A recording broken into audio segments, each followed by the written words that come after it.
in the case of maneuver warfare, um, you know, that requires a highly trained force. It also requires a highly ready force. For there to be a mushroom cloud in the enemy line, there's now a gap. And then for, say, a battalion commander or a company commander to point to his men and say, all right, guys, we're suiting up into our radioactive protective suits. We're getting into the radioactive protected vehicles, and then we're driving into the mushroom cloud to go ahead and exploit that. I think the Russian military of early 2022, before the officer corps, the modern vehicles, and the professional prepared force had been eviscerated, they were prepared to do those sort of tasks. They had been trained on how to do it. They, in principle, knew how to do it. But that's not the Russian military today. It's full of volunteers and irregular forces. The elite units have all been ground out and reconstituted multiple times. The Russians are pulling vehicles from long-term storage and mothballs that I'm confident have not been all recertified to be able to safely operate in an irradiated, contaminated battlefield. And so the Russians very well might try to drop the bomb to create that hole. But the whole point of that is to facilitate maneuver, and the Russians simply can't do the maneuver phase. Hello and welcome to Frontline for Times Radio. I'm James Hansen, and today we're talking about the latest on the war in Ukraine, and I'm delighted to be joined by George Barros. George is from the Institute for the Study of War. He's a regular guest here on Frontline, and he's the head of their Russia team. George, welcome back. Thanks so much for having me, James. A pleasure to see you as always. To begin with, can you just give me your assessment on what the situation on the ground is in Ukraine at the moment? Sure. Well, since the last time we spoke, and not a tremendous amount has changed, the Russians still have the theater initiative, meaning they can control the timing, location, place, and intensity of their offensive operations. Over the last month, the Russians have made an increased scale of tactical gains in the east, particularly in Donetsk Oblast. West of Avdiivka, which fell back in February, the Russians have managed to advance a little above 5-6 kilometers or so. They've captured a handful of small tactical villages in the area, and they've also made some advances to the west of Bakhmut. They've been capturing some villages there as well and advancing towards a town called Chasiv Yar. I'm not particularly concerned about the Russian gains at this time, to be frank. I think there's a whole lot of negativity and low morale that's spreading because of these territorial losses, but in the grand scheme of things, they're really not that small. Most of these villages were captured in the course of April, and between April 1st and May 1st, the Russians only gained a grand total of about 75 square kilometers, or a little bit above the size of Manhattan. And they've not been any kind of operationally significant gains that threaten to fundamentally unhinge Ukraine's ability to defend the rest of the province, Donetsk Oblast.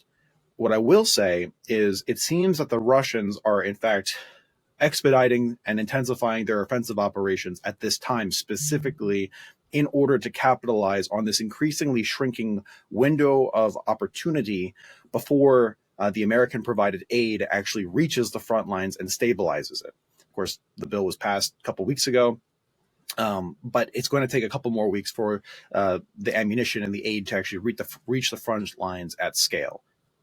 So we're now entering, in your view, a really crucial window where if Russia is going to launch a new ground offensive, it's going to come very soon. Yeah, the chief of the general staff, Valery Gerasimov, his whole modus operandi is to try to exploit these windows of opportunity, and that includes conducting and committing to offensive operations and attacks before the Russians have had adequate time and resourcing to fully prepare for them, because for the Russians, they understand that sometimes the conditions on the battlefield and the tempo sometimes dictate when it is the best time for you to actually make your move, not your ability to optimally prepare and get up to that desired strength that you need to be to do what you have to do.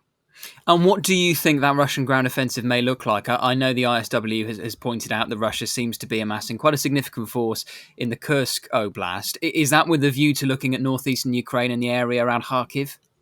Sure. Well, I want to make a point of differentiation. There already is a major Russian offensive ongoing now. Ever since the end of March 2024, we've seen the Russians actually intensify the tempo of their fighting and operations. The previous sort of lowest common denominator for previous Russian assaults were these meat assaults, unmanned, dismounted infantry without vehicle support, trying to make these very tactical gains crossing fields. But increasingly, we've seen the Russians, like I said, since late March, conducting these platoon-sized and company-sized frontal assaults with vehicle support, so with some tanks, with more mechanized equipment, and that was a notable inflection. That trend has continued. We're also forecasting the potential for a new major Russian offensive effort, which is separate from the ongoing offensive effort in Donetsk, like you said, which could be possibly targeting northeast Ukraine. We've collected a variety of indicators that indicate that the Russians have been redeploying significant forces to that southwestern corner of Russia, northeastern Ukraine, in Kursk Oblast, in Bryansk Oblast, and in Belgorod Oblast. And approximately the Russians have about 50,000 forces there, according to open source Ukrainian estimates. We're very concerned about the possibility that either in late May or early June, the Russians may decide to commit to some form of an offensive effort aimed at Kharkiv Oblast, or potentially aimed at seizing Kharkiv city. We assess that the Russians will fail in any attempt to seize Kharkiv city. They simply don't have the strength and the manpower to do this. They attempted it previously back in February and March 2022, back when the Russian military was in a much stronger position, and they failed then. So they're less likely to do so now. But that's not the point. We're concerned that the Russian general staff, they have a campaign design that's deliberately intended to try to fix Ukrainian forces across the theater. And if you look at the map of the battlefield right now, the main offensive effort for the Russians clearly is Donetsk Oblast. That's where they're sending most of their forces. And if the Russians open up a new front in the northeast against Kharkiv, that will naturally force the Ukrainians to make some difficult political and military decisions about what kind of resources do they redeploy from the east to focus on defending Kharkiv. And that could, unfortunately, stretch the Ukrainians thin and potentially facilitate the likelihood of a larger Russian breakthrough in the east and Donetsk. And we think that is the thing that we're really concerned about in this potential Russian attack in the northeast. And that issue of resources, of course, brings us on to the key question of how long it'll be until this latest batch of US military aid actually is, the impact of it has actually felt on the front line. I know you mentioned a moment ago, George, you think it will be a couple of weeks at least, but I mean, how long is a couple of weeks? Is that literally 2 weeks' time? Could it be longer than that? And when will we actually see a difference on the front line? Yeah, the logistics question is difficult for me to answer with a high level of confidence because I don't have any access to classified logistics information. But we know that they've not appeared yet. And all of the American senior official reporting, as well as what Ukrainian officials have volunteered, indicates that it'll probably take a few more weeks. I don't know what the exact number is until the aid reaches the front lines at scale. We might start seeing equipment starting to trickle in the coming maybe fortnight or so. But really, to get the aid coming at scale is going to take a while. And so there is this window of opportunity where the Russians can try to make whatever gains that they can now. Of course, one of the big questions with this new aid is how it's actually going to be used by Ukraine. What did you make of David Cameron, the UK Foreign Secretary's comments last week that Britain is now prepared for Ukraine to use British-supplied weapons against Russian targets in Russia? I think that's a wonderful act of leadership by the UK government, and really it's a part of a larger trend of where the UK has been, in fact, leading the charge and supporting Ukraine and helping the rest of the West, be it Germany sometimes or be it the United States and others, to actually take the steps that are necessary for the Ukrainians to actually be victorious and defeat the Russian invasion of Ukraine. Unfortunately, German and particularly American policy has created a de facto sanctuary. I call it Putin's safe space.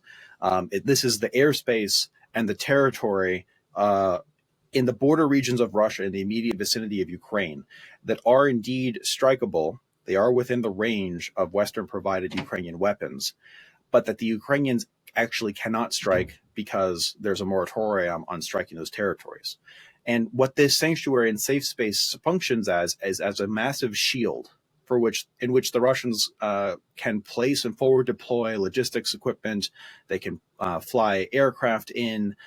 They can have their rear area support, combat support and service support elements, and they use all that to optimize it's the long shaft of the spear that they use to thrust the tip into Ukraine.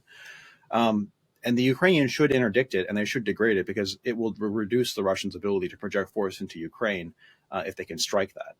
I'd like to also talk about the airspace aspect. The Russians have been conducting intensified glide bomb attacks against Kharkiv city since the beginning of this year. By nature of geography, Kharkiv is damned to not be able to defend itself should this safe space and sanctuary continue indefinitely. The range of the Russian glide bombs is 40 to 60 kilometers. Kharkiv is 40 kilometers from the international border. That means that Russian aircraft can drop an infinite number of glide bombs and against Kharkiv city if American patriots are not able to actually interdict and strike those Russian aircraft while they're still in Russian airspace. So I really do hope that we reevaluate this policy, and the UK taking this charge on this, like how it previously has with sending Challenger tanks to force the Germans and Americans' hand, and also with the Storm Shadow missiles for long-range fires. Very necessary step, and I see it as a positive development. I wanted to ask you about Russia's use of glide bombs to target Kharkiv, because there have been reports over recent days that Russia accidentally bombed Belgorod because a Russian jet carrying glide bombs that were going towards Kharkiv mistakenly dropped munitions on its own territory. Now, that has happened before, but what do you make of that, George? It's not particularly surprising. I mean, like I said, the Russian Air Force has been extremely active in northeast Ukraine over the last several months. In the first quarter of this year, the Russians dropped well over 2,000 glide bombs, which is a massive volume. And when you have, pilots and crews operating around the clock to conduct that many attacks, that high volume attacks, there's bound to be human error. There's bound to be mistakes. The Russians similarly accidentally bombed Belgorod back in April 2023. It'll happen again. That's just sort of par for the course when you're conducting large scale combat operations. So that's a price that Russia is prepared to pay. Yeah, I mean, it's an unfortunate reality, but the point of it is that pain comes to the Russians. The Ukrainians have struck Belgorod before. The Russians have struck Belgorod accidentally. I recall last year, pro-Ukrainian Russian volunteers even went so far as to drive American-provided Humvees into Belgorod, where they had skirmishes and a raid. And the thing that I find notable about all this activity is these are all events that actually, if you look at Russia's military doctrine and nuclear defense doctrine, these are red lines that do, in fact, actually are justified cause for Russia to use nuclear escalation. And the Russians have never, ever decided that they're going to do that, in fact, because I think that, Putin correctly understands that doing so would not fix his problems. It would actually generate more problems. So I'm glad that we have these little anecdotes and vignettes where we can demonstrate that the Russian border is not this magical protective veil that if you transgress it, all of a sudden it means that we are ipso facto guaranteed towards some sort of Armageddon. That's interesting, because that would be the justification that the people who are more cautious about, for example, using Western-supplied weapons to strike Russian targets, they would say, look, what we don't want to have is an escalation that may lead to Putin using tactical nuclear weapons. But you think the threat of that is overstated, do you? I do. And we could talk about the benefits of, we actually have a quite nuanced assessment for this. And I'll just take us through it real quick, if you don't mind. Yeah, of course. Using a tactical nuclear weapon actually doesn't solve any of the Russian problems. There's a place in doctrine, Russian military doctrine, that prescribes how and the manner in which you use a tactical nuclear weapon. And there's really two basic use cases, crudely speaking, and that is to, number one, destroy a large concentration of your adversary's forces when they present themselves on a juicy target for maximum effect. And the second one is to facilitate movement on the battlefield by punching a hole in your adversary's line and then taking your own mechanized forces and driving through the hole. In the case of the Ukrainians operate along a 600-mile-long front line. They're distributed. They actually, in fact, have manpower problems. And so the Ukrainians do not present themselves and provide those large, juicy targets that would naturally be attractive for a tactical nuclear weapon strike. In the case of maneuver warfare, that requires a highly trained force. It also requires a highly ready force. For there to be a mushroom cloud in the enemy line, there's now a gap.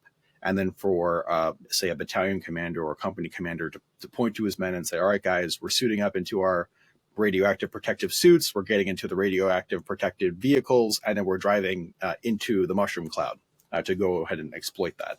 I think the Russian military of early 2022, before the officer corps, the modern vehicles, and the professional prepared force had been eviscerated, they were prepared to do those sort of tasks. They had been trained on how to do it. They, in principle, knew how to do it. But that's not the Russian military today. It's full of volunteers and irregular forces. The elite units have all been ground out, reconstituted multiple times. The Russians are pulling vehicles from long-term storage and mothballs that I'm confident have not been all recertified to be able to safely operate in an irradiated, contaminated battlefield. And so the Russians very well might try to drop the bomb to create that hole. But the whole point of that is to facilitate maneuver, and the Russians simply can't do the maneuver phase. So this consideration, in addition to the fact that we have multiple vignettes here over the course of the last 2+ years, where the Ukrainians have indeed transgressed the explicit red lines for what constitutes the reasons for when Russia militarily can use nuclear weapons in defense of the Russian homeland, leads me to assess that while we cannot completely rule out the risk of nuclear escalation, it actually remains extremely low. And the Russians, in fact, use their nuclear saber rattling in order to self-deter the Western states from undertaking the necessary decisions that must be taken if we're serious about helping the Ukrainians defeat Russia. Why do you think the US, for example, isn't coming to the same conclusion? Why do you think, judging by some of their reservations in terms of how Ukraine may use its weapons to hit Russian targets, why do you think they are more cautious about that?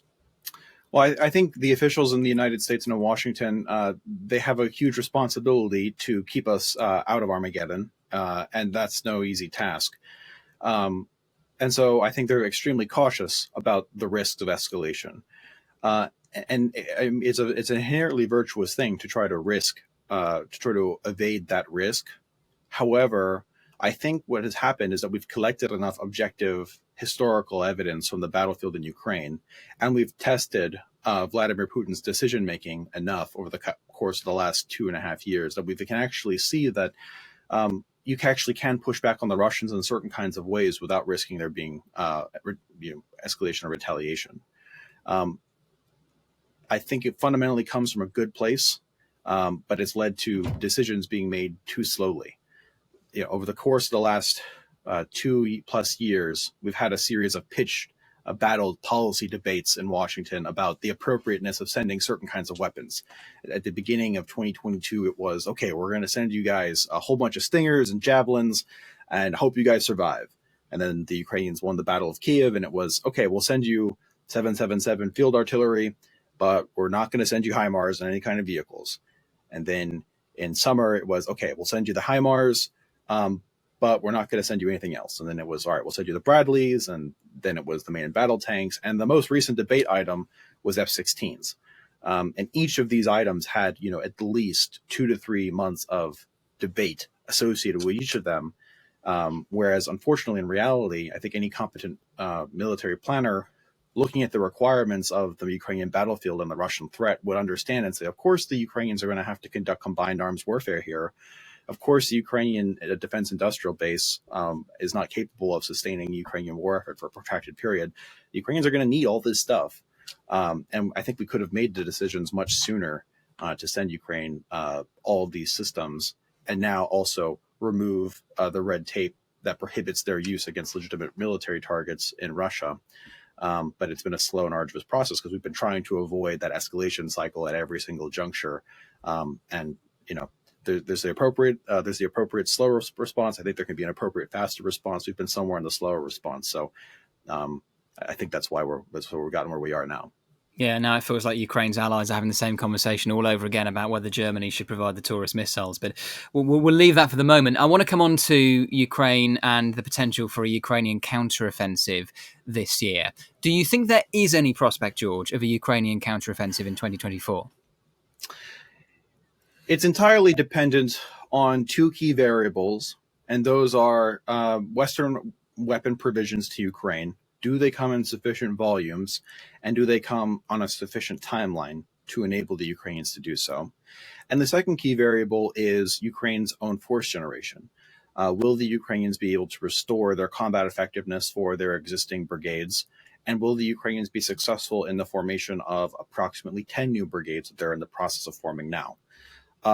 If both of those conditions are correct and true, aid comes in time and high enough volume, and two, the Ukrainians get to reconstitute their force, then yes, there are opportunities for the Ukrainians to conduct, I think, limited counteroffensive operations in late 2024. But I want to talk a little bit about the importance of the Ukrainians conducting a counteroffensive. The counteroffensive doesn't exist for the sake of the counteroffensive. The counteroffensive is much more important in terms of long-term, higher-level operational planning and campaign design. Because if the Ukrainians do not do any sort of active operations, they do not perform something active. And I'm not talking about a massive, large, decisive counteroffensive like how was planned in 2023. What it does is it de facto cedes the military initiative to the Russian military. And that means that the Russians get to present the Ukrainians a series of bad options. Do you defend Donetsk, or do you defend against a new offensive in Kharkiv? And if, God forbid, the Russians decide to open up a new offensive elsewhere in Ukraine, then it forces the Ukrainians to contort themselves in all kinds of directions and spread themselves thin in order to just react to the Russians. And the Russians, if they're skillful in how they employ their own campaign design, they will deliberately create these dilemmas so that 6 months from now, so that 18 months from now, so that 24 months from now, the Ukrainians will be in a much weaker spot. The only way for the Ukrainians to break out of this is by messing up the Russian plan and, in fact, imposing some dilemmas on the Russians that force the Russians to make a decision about where to prioritize Russian resources, about how to defend the territory that the Russians hold, even if it's in a small, limited sort of way.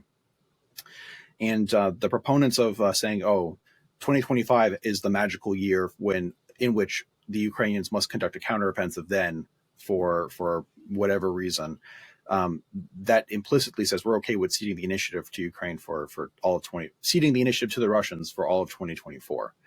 And generally in warfare, whoever holds the initiative for the longer period of time or the most, they have the advantage. And so what we've been trying to do at the Institute is educate people about the importance of campaign design, of the operational art, and also the importance of the military initiative. And the Ukrainians should try to contest that, even if it's in a limited way. I mean, that's really interesting because, look, most people watching would support a Ukrainian counteroffensive sooner rather than later. But I suppose the danger, George, is you have a similar situation to last year, where if you had a counteroffensive launched too early, what if it's not effective enough? Exactly. So there's a couple critiques that we can learn from the counteroffensive last year. Part of it is that that was planned to be a single large decisive offensive operation. And it was too ambitious. It wasn't properly scoped. It underestimated the Russian defense. It overestimated the Ukrainian capabilities with the weapons that they were provided. It used outdated doctrine that we only just learned through that counteroffensive that is indeed now, in fact, outdated. And the Ukrainians went into it underarmed. They didn't have ATACMS to strike a Russian airfield that used launched and sorted helicopters to blunt the main Ukrainian thrust, and the Ukrainians went in with insufficient breaching assets. And so what we actually know is that these massive Hail Mary major counteroffensives, they can actually have strategic impacts if they fail.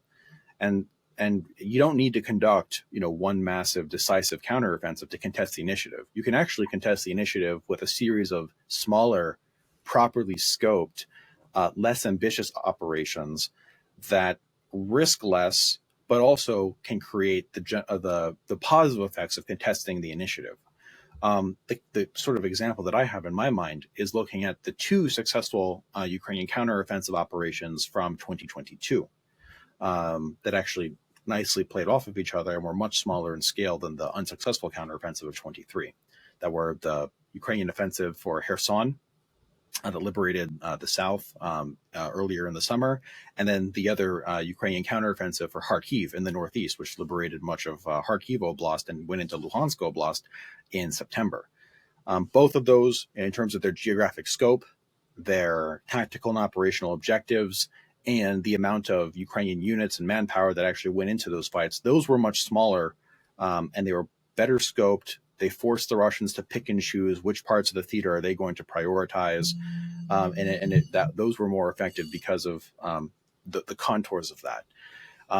The Ukrainians can actually replicate, I think, that experience and create and launch these smaller, properly scoped operations that just force the Russians to react, force the Russians to decide where do they defend, and throw off kilter the Russian plans to try to fix and pin the Ukrainians in 9 different directions, this way to the moon, across the very large Ukrainian theater. Let's, for sake of argument, say it is late 2024 that Ukraine is in a position to launch some counteroffensive operations. What do you think their tactical and operational objectives should be until then? Yeah. Until then, their tactical objectives should be to attrit the Russian military as much as possible, eliminate and destroy as much Russian combat power as possible, and hold on to the operationally significant territories that the Ukrainians are currently defending. Right now, the Russians are gunning for some very operationally significant tactical objectives in Donetsk Oblast.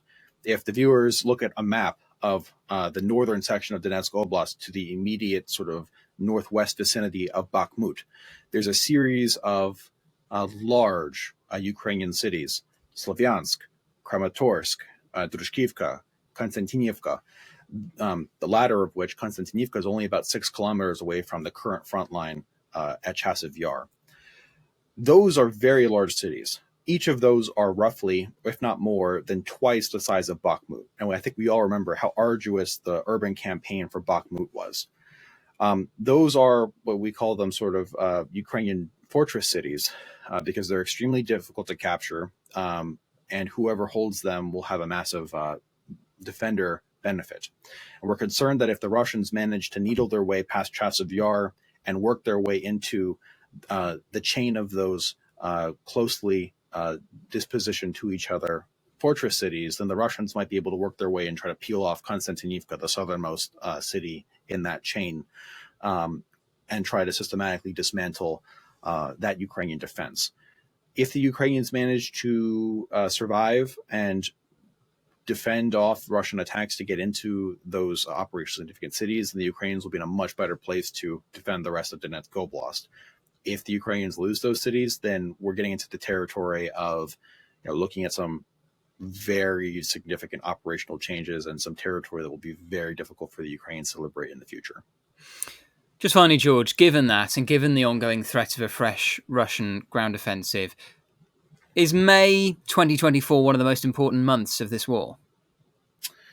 I think it will be one of the most important months. The situation is very dire. We're at a position here where the Russians have learned a lot of lessons from their failed offensive operations. They are innovating. They have incorporated the glide bombs in a fundamentally new way to have the Air Force, which has largely not played a very active role in the war so far, but to play a key supporting role to enable Russian maneuver on the ground. We've broken out of the stage of positional warfare. I think we were all talking about how there was a so-called stalemate. I never agreed it was a stalemate, but we had a positional nature of the war when the battle lines locked down back in September. But the Russians they're broken out of it through economic power, through their ability to generate more soldiers, through military learning and innovation at the operational level of war. The Russians are restoring maneuver to the battlefield. The Ukrainians are currently at one of the lowest points that they've been at in terms of their strength, both because they're attrited and tired from fighting, and they need a much badly required resupply, which is now thankfully on the way. And so I think the lines are going to stabilize in the coming weeks, but this particular next 4 to 6 weeks, it's going to be a very challenging period. But the light's at the end of the tunnel, and as long as we can evade disaster, which I think is not that likely, the Ukrainians' prospects are going to turn up. George Barros, always great to have you on Frontline. Thank you so much for your time today. Thanks so much for having me, James. Always a pleasure, and I hope you have a great week. Thank you for watching Frontline for Times Radio. For more, click subscribe on our YouTube channel. You can listen to Times Radio, and you can read more about the war in Ukraine and global security with your Times digital subscription.